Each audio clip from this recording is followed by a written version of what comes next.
एका मोटारीची किंमत 2,50,000 रुपये, तिच्या किमतीत दर साल 10% घट होत असेल तर 2 वर्षांनी त्या मोटरीची किंमत किती? आता घट म्हणलं नाही तर आता घट म्हणल्यानंतर काय करायचं आहे? 1 वजा 10 अपॉन किती? 100. मग एका शून्याला एका शून्यानं काटायचं. 10 × 10, 10 मधून एक गेला किती? 9 अपॉन 10. तर मग आता वर्ष किती आहे सांगा? 2 आहे ना, इथं 2 लिहायचं.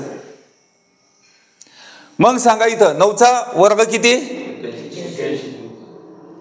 81 आणि 10चा वर्ग 100.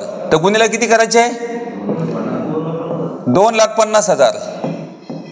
2 शून्याला 2 शून्यानं काढायचं. कोणाचा गुणाकार?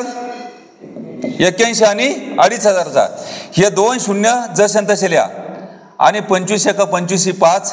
5 2 25 8 200. 200 आणि 2 किती होईल? 202. तर हे काय सांगा? ये मूळची किंमत आणि नंतरची किंमत याच्यामध्ये डायरेक्ट उत्तर निघालं.